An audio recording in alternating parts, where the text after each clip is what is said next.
Hey everyone, Luke here now. I'm doing the review now because this is the only time this week that I'll be able to do it, because after this I'm going to see Captain Marvel with my brothers, and then after Captain Marvel I'm going to be doing rehearsals for my own stage show, and then that's all going to be continuing for this week. So I'm getting this out of the way. I'll still be doing the review for the What's the Difference for episode 10 this week coming, and obviously the review for chapter 127, which will be coming out next week as well. But besides all of that, next week, like I've been saying before, there won't be any review on that particular week for episode 11 and chapter 128. But the week after, once I've had time to cool down and everything, that's when I'll be doing the review. So in a couple of weeks you'll have a double review, and it's appropriate that I'll be doing the double review there, because in that week it will be the finale. It will be pretty much episodes 11 and 12, and then 128 and 129. I think that's how it's going to go. Yeah, I'm pretty sure that's how it's going to go. So look forward to that. And I'm obviously looking forward to Captain Marvel, because I enjoy all the Marvel films. Even with the recent controversy that's been going around with Captain Marvel, I'm probably going to enjoy it just on its own. But besides all of that, let's jump right into the review.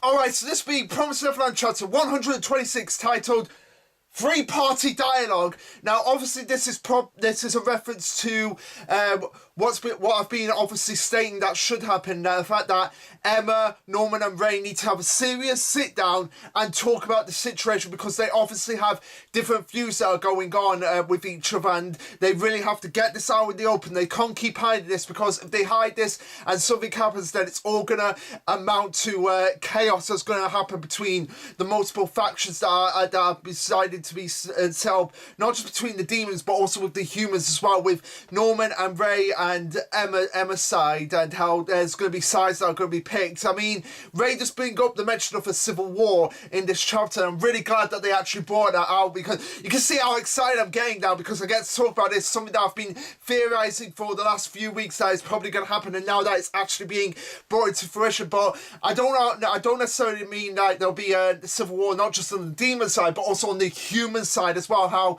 they might get into a civil war between each other, of how the different cultivating factions are coming in, and how they have different ideologies. And pretty much at the end of this chapter there's something that happens that makes me think like, maybe something else is going to be happening.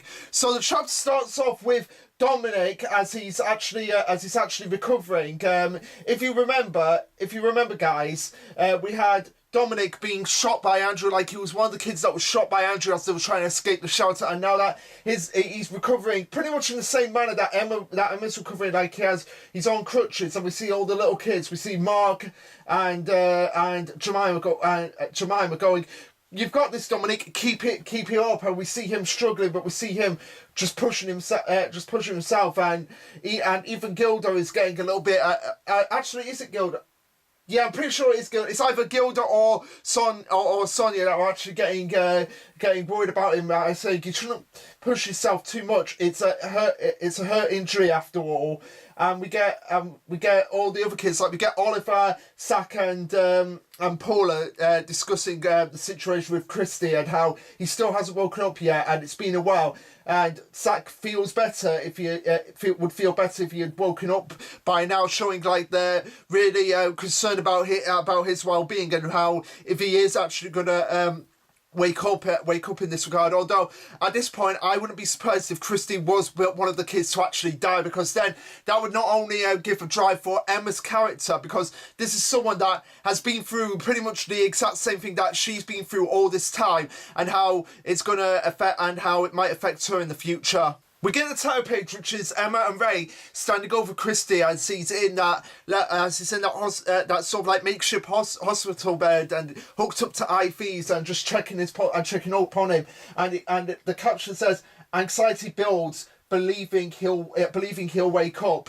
Again, showing out just how much caring nature that Emma has for her siblings, which, like I've been saying in the What's the Difference video, is that this caring nature doesn't seem to be as functioning as well as it could be for Emma's character, particularly here, because we've had all the inner dialogues that we've had that show just how much of a burden Emma has for the kids and how much responsibility she has, and the fact that they don't include that in the anime, it just makes her feel all the more shallow. But here, because they're showing her just like being like, I want him to wake up, but at the same time I'm worried that he might not wake up. Again, I could believe that she would be thinking that without actually having to show it, because unlike in the anime, we've had a lot of establishing moments of her just having her inner thoughts, so that we get to feel exactly what she is thinking. And Ray goes on to say that he's looking better, his pulse and breathing have calmed down, and Vincent also said that there wasn't any danger to the brain. He'll wake up any time now, and Emma just gives a solemn yes, showing that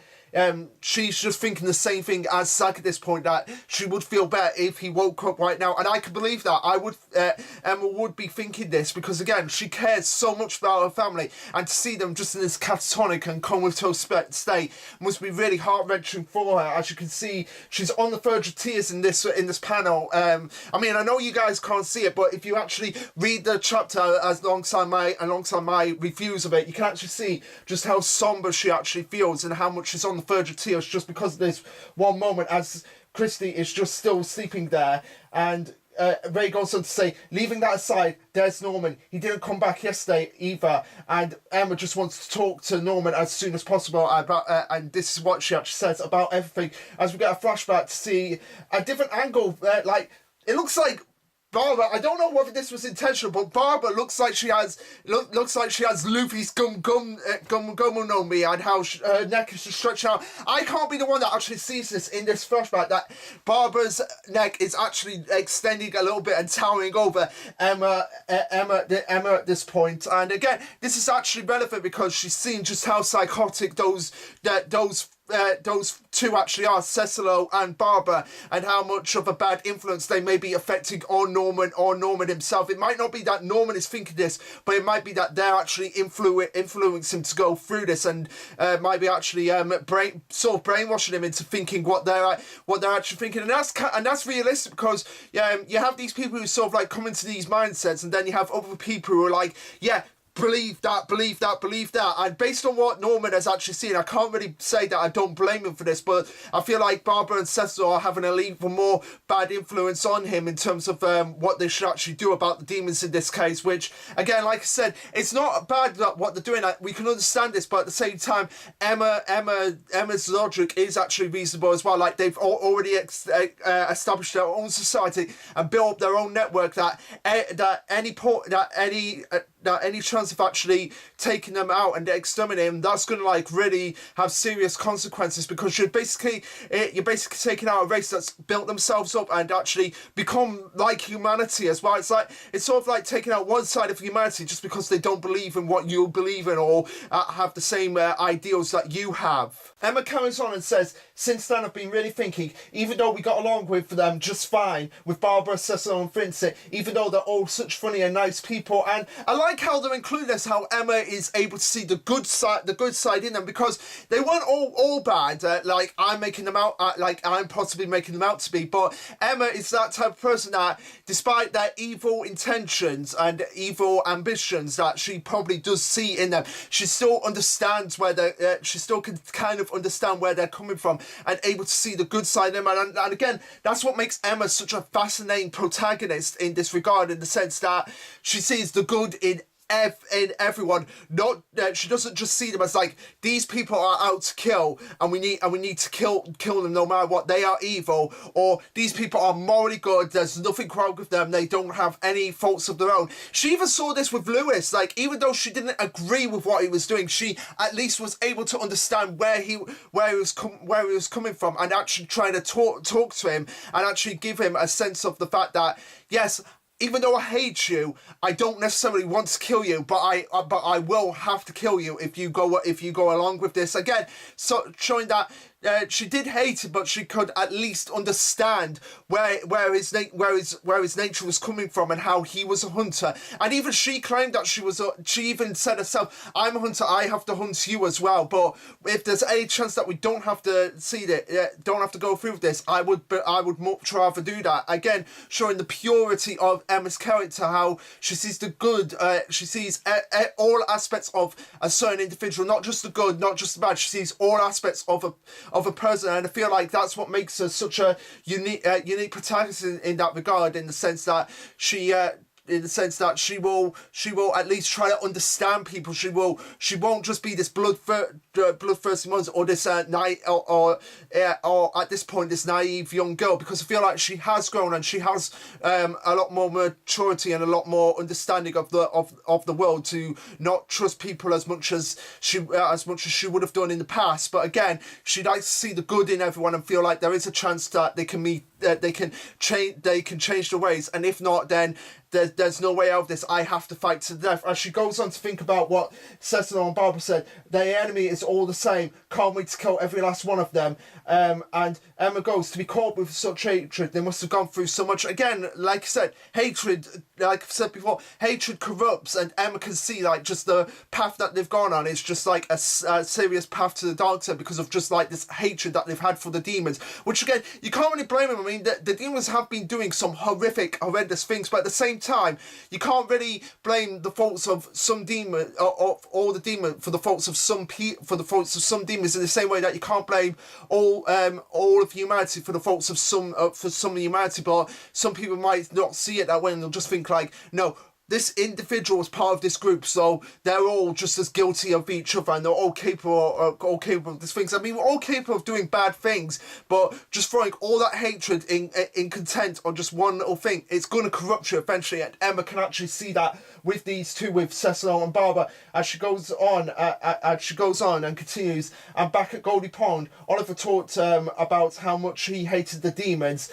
and she thinks back on Cecil going, "I get this really nice feeling," as Emma continues and says, "But this is the first time I've seen such bottomless hatred," as she thinks back on how she was scared, and it's not sympathy towards the demons. I was just afraid of just how deep-seated the hatred was that I was seeing, and I can actually see that now. If you actually go back, even though she can actually sympathise with the demons now and where they're actually coming from, they're taking that and twisting it to think like, so she's on the demon side, then we're not going to listen to you.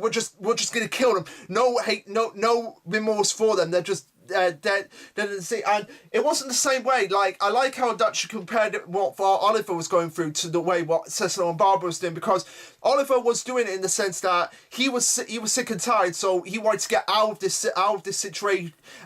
He hated the fact that they weren't actually able to fight back. I feel like that's what Oliver's resolve was. Like, he didn't hate the demons in the same way that Cecil and Barbara like just absolutely despise all demons. They are scum in the same way that most of the demons view them as scum, and they all have to die. Oliver just saw it as a case like he's sick and tired of just going through the same notion again and again and again of the demons coming in, just picking them off one by one and going back to a regular routine and being in fear of the demons rather than having a chance to fight back. I feel like that's what Oliver's resolve was, that he didn't actually hate the demons in that regard. He just hated the fact that he couldn't do anything about it. But now that they're out of that situation, I feel like he's been able to simmer down more and become more of a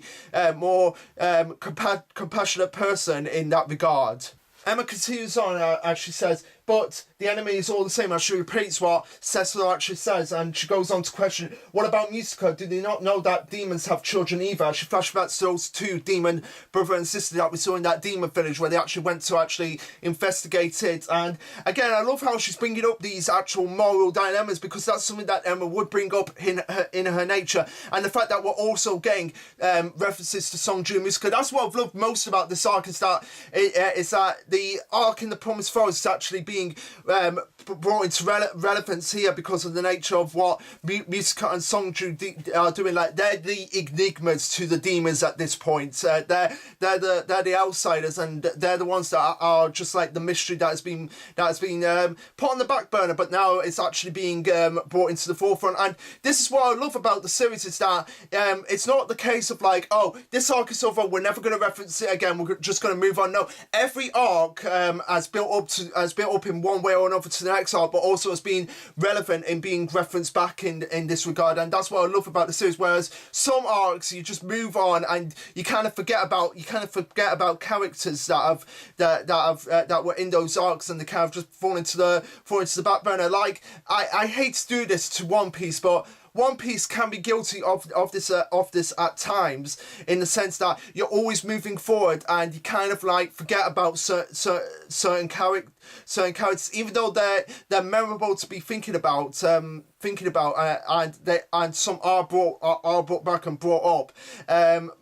A lot of them are just like, you kind of like fall back into the scene of obscurity. Like with Don Krieg, I feel like because his arc is over, he's not relevant anymore. But no, Songju and Musica are very relevant, even though their arc is pretty much over. Although I don't think their story is over yet. I feel like we've got more to talk about them. But I just wanted to bring that up. And I love One Piece. I really, really do. Don't get about it. And I'll do this for like Pokemon, or like Bleach, or like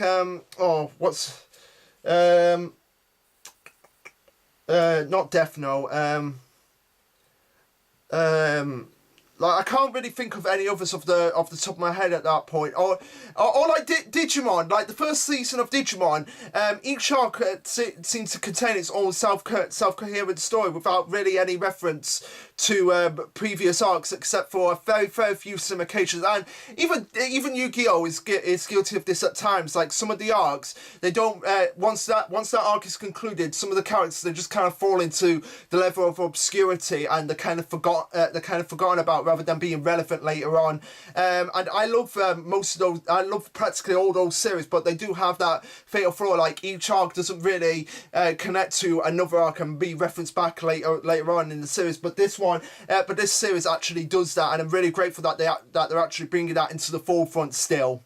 Carrying on, Emma continues and says, to say they're all the same is strange. And yeah, it is strange, because the demons are not all the same. They're all different, and they all have their own personalities, and they're all being able to come out on their own and have their own sort of characters. But to say they're all the same is like, it's like saying like all humans are the same. No, we're all different. Or like all dogs are the same, all cats are the same. To say that every species, like every member of a single species, is the same, that is bullshit. And I'm glad that they're bringing it in this point, as Emma goes on to say it's really strange. And Ray goes on, yeah, but they couldn't care less about those who have killed our kind. The suffering that they've gone through is undeniable. You can't just say don't hate them. And Ray is bringing up perfectly valid points, because there is a legitimate reason to hate them, but at the same time, hate only leads to more hate, and leads to more suffering, and leads to wars, and leads to various conflicts that just divide everybody up. As they go on to say here,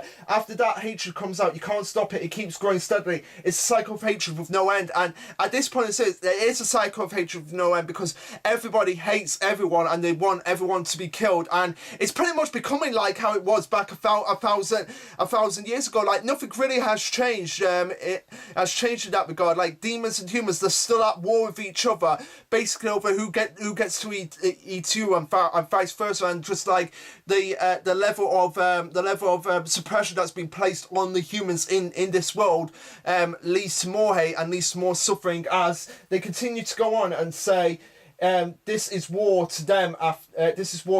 After all, to inflict fear on an enemy, one's own poverty, leadership, selfishness, and mutual understanding. It can start from different number of reasons. If you have the time to be able to think about your enemies, then you should know how to kill them. If the cycle of hatred is allowed to be born, there is no way of stopping war. And Ray is absolutely right in this regard, because like I said here, if you have the time to be thinking about it, your enemies, it should be about how to kill them, and that's what they're thinking about, like Barbara and Cecil and Norman, about how to kill their enemies, and vice versa. But again, like we said, there's no real right or wrong answer here. And Shrewsbury from Bleach actually put it best in one of his better scenes, where after he killed Stark and Love and Rose were getting up on his notion about, like, oh, you're always butting into other people's fights. This was actually Tekken's favourite Shrewsbury moment. In case you're wondering, Shrewsbury is my favourite character from Bleach. I'll just say that right now. So to talk about my favourite character from Bleach is really exciting. But yeah, he says, this is a war. It's great to think about pride and honour and that, but when both sides enter a war, both sides are in the wrong. And that's a very powerful and poignant message to take away from that. Like, in war, there is no good or evil side. There's no good guy side and bad guy side. Everybody is somebody's enemy, and everybody's good is somebody else's bad. And it's the same case with here. The humans are not good, the demons are not bad, they're both equal in sense of, like, they are in the wrong here. And I'm really glad that they're actually bringing this up, that war only leads to more war and more suffering, and everybody is in the wrong here. Ray carries on and says that killing each other, hating them for it, then more killing, that's why it will never go away. Humanity has been repeating itself for thousands of years. As Emma goes on to say, is there really nothing we can do? And Emma, unless you can think of something out of the box here, then I'm going to say no. But like I said here, like Ray actually brings up this point, like, even though the promise was actually created 1,000 years ago, nothing has really changed. There's still war going on in the world. There's still the demons, and there's still the humans, and they're still fighting for territory. It's just like, okay, one side has gone to the humans, one side has gone to the demons of the world, but the demons are not attacking the humans in that world, but they're still attacking humanity itself. So nothing has really changed. Like, the war is still going on, and even though they put that barrier, they've still found ways around it, loopholes around it, in the same way that the humans have found loopholes around it as well, and being able to continue the killing of the demons and continue the war against the demons. And it's just nothing's changed, and I'm really glad that Ray has actually brought this up again, showing how much of his intelligence has actually grown based on the experiences that has happened outside of Gracefield House. So as Emma tries to say something to Ray, she goes, "But and we don't get what she was actually going to say." Now, there's a lot of interpretations that you can say about that, in the sense that, but I'm someone who wants this to actually end, but I'm someone who doesn't know what to do, Ray, and I don't know how to. I don't know if I'm able to approach the situation logically in this regard. Now I don't know what Emma could actually be interpreting in this regard. So leave a comments down below of what that actually could mean, what Emma was actually going to say to Ray here, because I'm sure we're going to find out exactly what she was going to say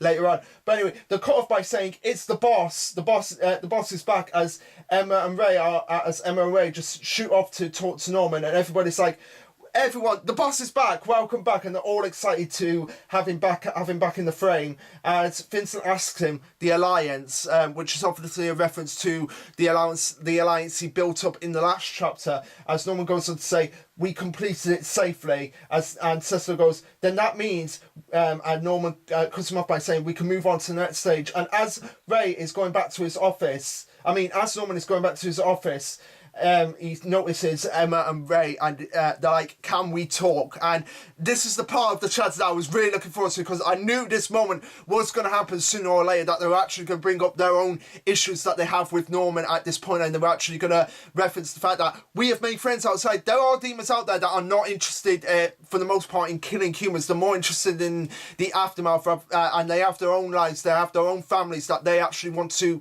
just live their lives and be happy without the worry of them actually being killed, in the same way that we want to live our lives without the notion of being killed as well. So I'm really glad that we're actually getting this at this moment in time, rather than later on, because it would have been just like, when is this actually going to happen? Just tell me when this is actually going to happen. But I'm glad that we're actually getting it in this chapter, right as Norman has come back from actually making the promise. And what happens at the end of the chapter is like, that's some juicy meat that we're going to have to get into.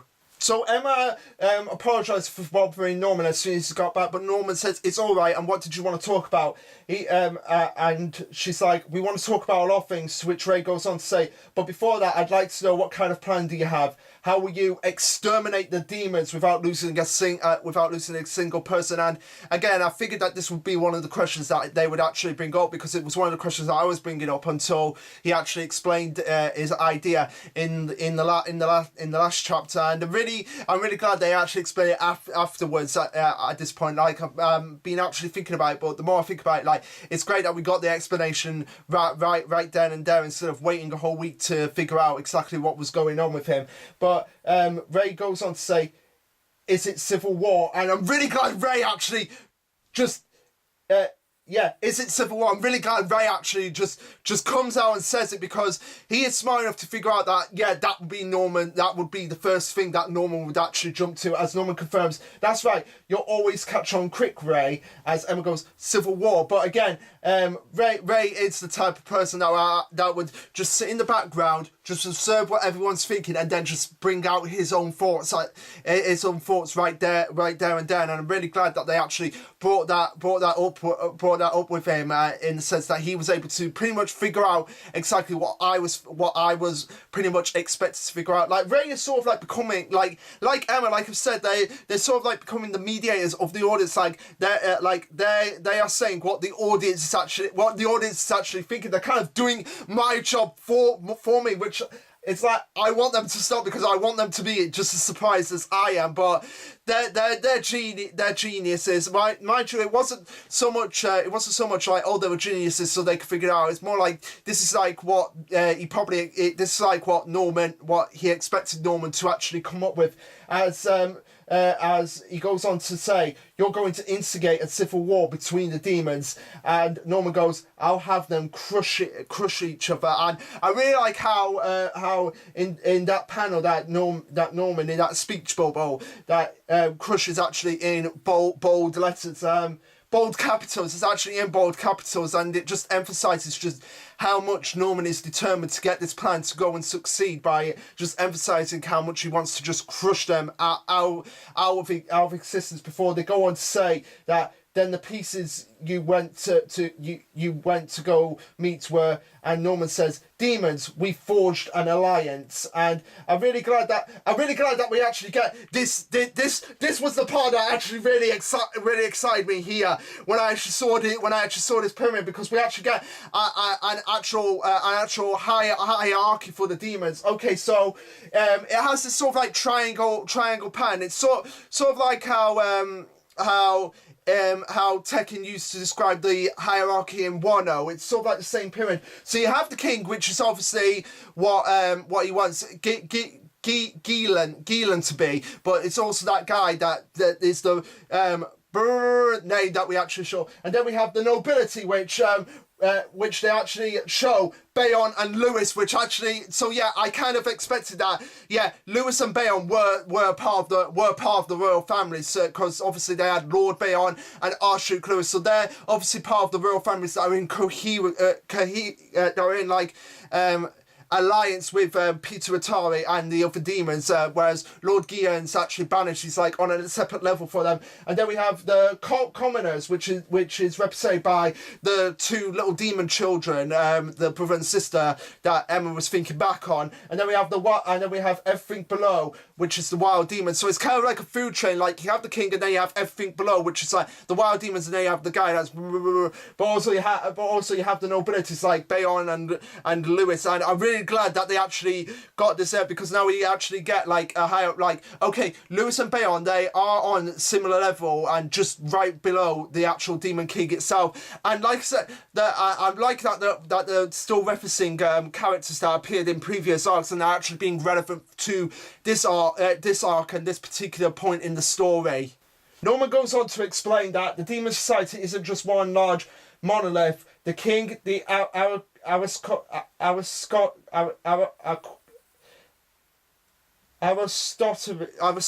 I can't pronounce that word, and commoners under them. There's clearly defined social heresy, and amongst them specifically the 5 royal families and 5 regiment houses, as Emma goes, regiment houses. And I love the angle that they've placed here, like Emma is sitting down and Norman's sort of like above her to like probably be sort of emphasizing their status, like Norman's the boss here and Emma's his underling, whereas before it would be sort of like they would be on the same level. So I like that they included that. But again, the five royal family, the royal family and 5 regiment houses. The royal family is probably Lord Bayon's, and at this point, because obviously him being a lord, or it might actually be the other way around. Archduke Louis might be the royal family, and Bayon might be like one of the 5 regiment houses. It's possible that that's the way that they're actually going with here.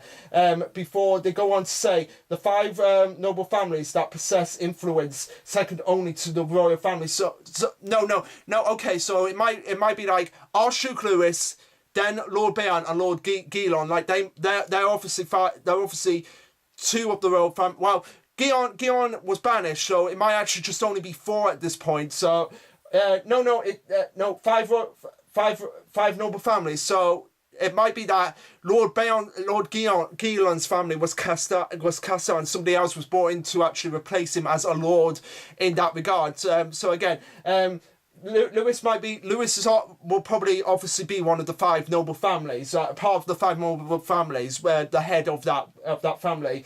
And they go on to say the 5 noble demon families have joined hand with the Ratari clan. They created Lambadar. So it might actually be Lewis, then Luke, then Noma and Nomus. There actually be 4 of them, and Bayon is actually higher up than them in terms of like being part of the royal family. And we actually get it here. We actually get it here. We get that royal family and its 5 regiment houses managed and operated all the plantations. They controlled the supply of human flesh and hold the balance of demon society in their palm. They take great pride in their tremendous wealth and power. So we see Noma. Yeah, we see Noma. I think behind the panel, I think that's supposed to be Lewis, or it might be Nomus. Then obviously Bayon, and then obviously Luke are off in the shadows. And there's this one demon with horns coming out of him, like sort of like more visual representation of the devil himself. I can't quite make out who that actually is, but no, it does actually make me think that Lord Bayon is one of those 5 regiment houses and not royalty. So. I don't get it. I would like it if Lord Bayon was actually confirmed to be the royal family and Archduke Louis and the others were actually 4 of the 5 regiment houses. I'd be perfectly fine with that. But anyway, continuing on, they say the dispatchery has been widening over the years for the royal families and the 5 regiment houses. The rest of the demons have started to harbour dissatisfaction. So let's use them to begin with, at least. And Ray crushes Norman's statistics here by any specifics. Who will you be working with? And he goes on to confirm the Gyron clan. So it wasn't Giron. That might have been a translation error. So the Gyron clan, their former nobility. Oh, okay.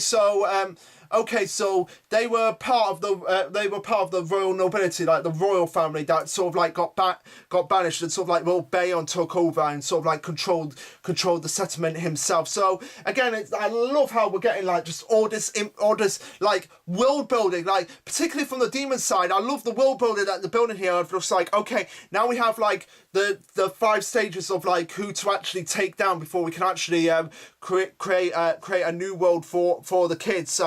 Obviously right at the top is the actual king himself, and I'm really glad that we're actually getting this, and we actually have tactics that can actually be used to get them, even though Emma will probably not agree to this. Norman goes on to explain that Giron, 700 years ago, with their own plan, the royal family and regiment houses falsely accused him of a crime, and his formerly royal clan fell to ruin. So again, we don't know what this crime actually was, but I'm glad that we actually got the actual explanation of why he was actually banished. He was falsely accused of something. Again, showing the greyness of the world, that not just the demons and the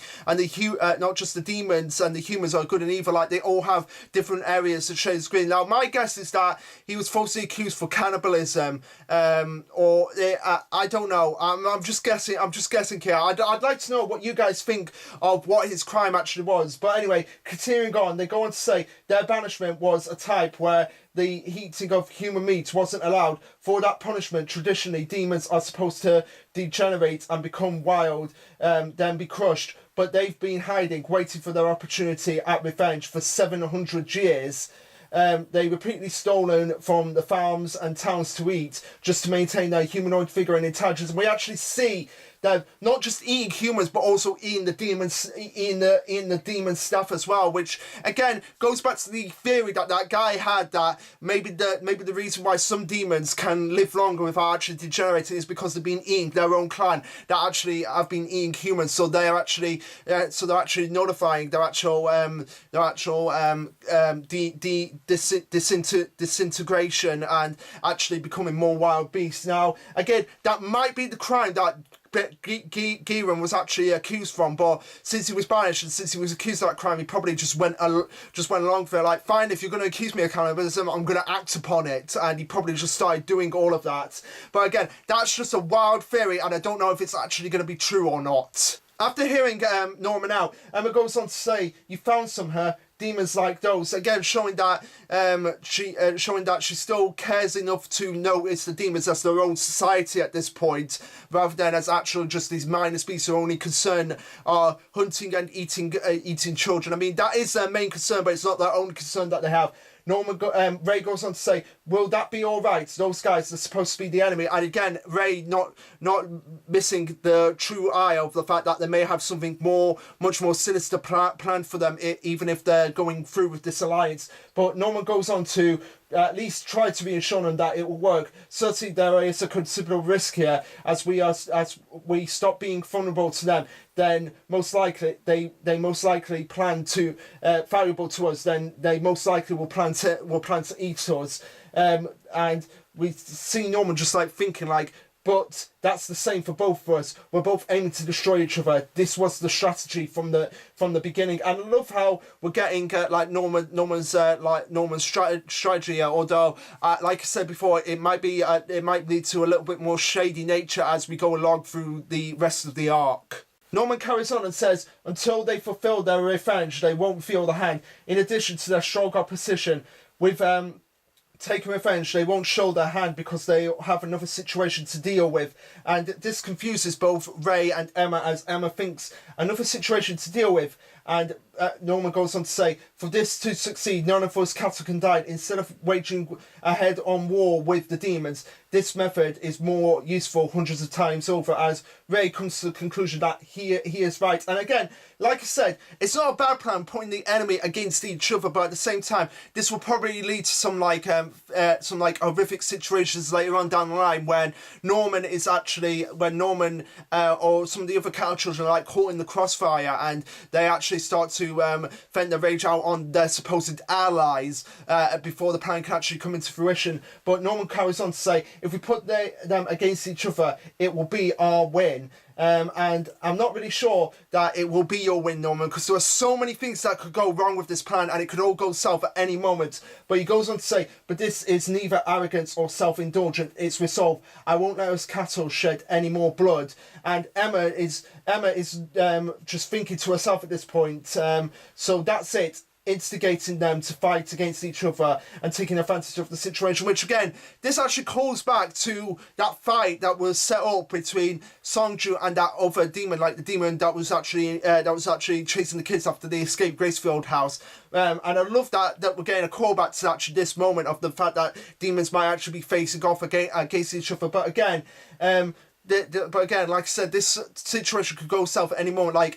But a lot of people could get caught in the crossfire, or they could actually just say that they're going to war, but then actually turn against the humans and say, why should we be fighting each other when it's the humans that are putting us against each other and they're not helping us? So why don't we team up to actually take them down? And maybe the royal fans could be like, "That's a great idea, Lord Giran, and we can let you back into the royal family. We can unbanish your royal family if you kill these humans for us, which I wouldn't be surprised that actually happened. And Emma continues on to think to herself, because the king and nobility own everything in the society, if we destroy them, it'll collapse from the foundation. The king, nobility, the society, the farms, if we destroy all of that, the demons will degenerate and go extinct. Oh no, Emma. The farms are not going to be destroyed. There are still humans that are going to die. It's convenient how Norman left out that little detail for you, isn't it? Because he knows that if you found out about that Norman was still going to kill humans and let humans be fed to the demons, you would not be you would be just like, no way, Norman, I am not agreeing to that. Emma continues on and says, if they can eat humans, the demons won't be able to maintain their form and intelligence. So that's Norman's plan, putting it into the simplest of terms. And like I said, this is more like just going over the simple idea of what Norman's plan actually is. But like I said, Norman conveniently left out the detail of, yeah, you could just keep the farm. You could put humans that have been on your side, have been on the other clan side, into those farms and have them be eaten. Yeah, and you can still modify and still create humans in those farms. We're not gonna let that go to waste. So again, it's convenient how Norman is leaving out that little detail for Emma, isn't it? And I really hope Emma finds out about that, because again, like I said, that could be the catalyst to lead to the civil war between these humans, like Norman's clan, Norman's ideals versus Emma's ideals. The fact that he's willing to sacrifice humans for the greater good of the humanity. And again, it's not a bad idea. I can see where he's coming from, but we're talking about Emma here. Emma, who doesn't want to kill any more, who doesn't want any more bloodshed on humanity, whereas Norman doesn't want the cattle children that are basically out of the farms at this moment to actually shed any more blood, but he's willing to have them be eaten.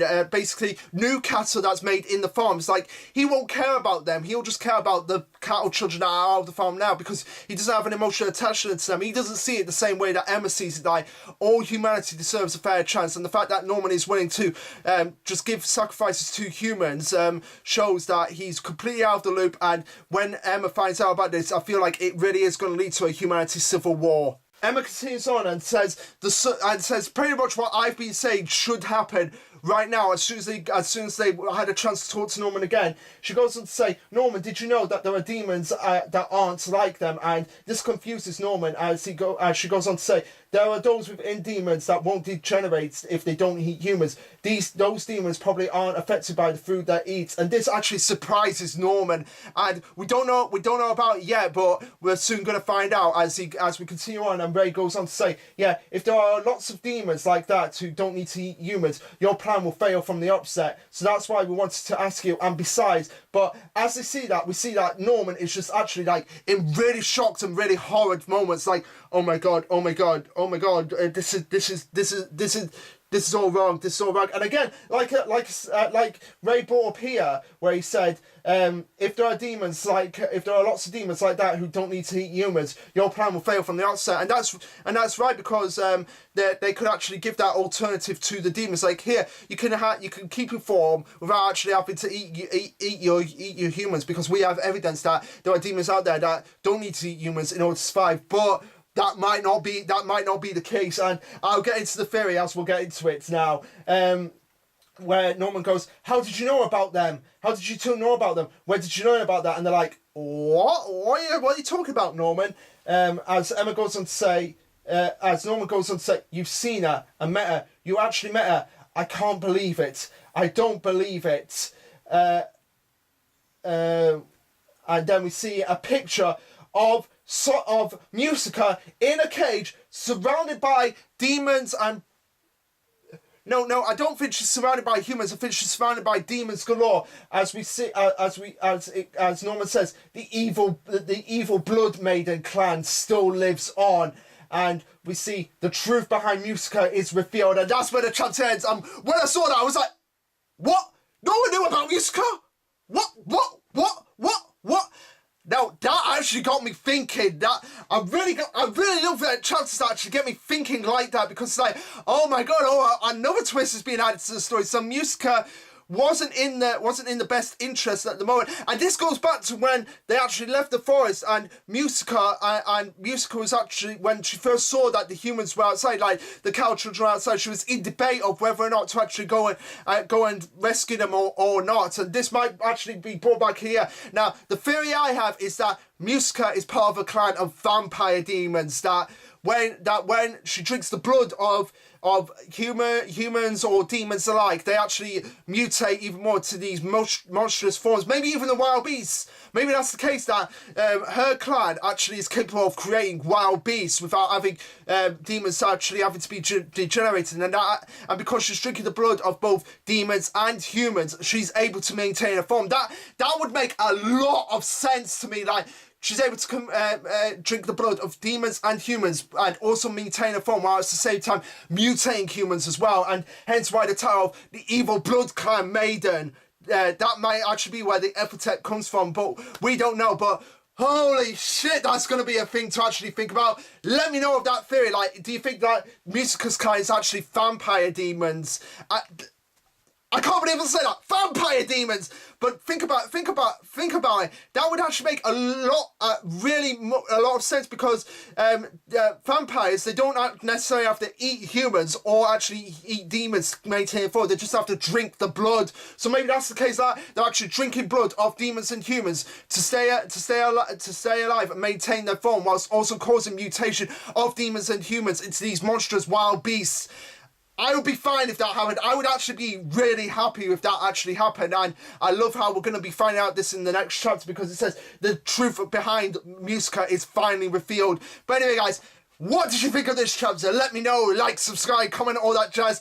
And this will be Lash Luke signing off. I'm off to see Captain Marvel, do all of this stuff, do my own show. And yeah, this will be Lash Luke signing off. Later, guys.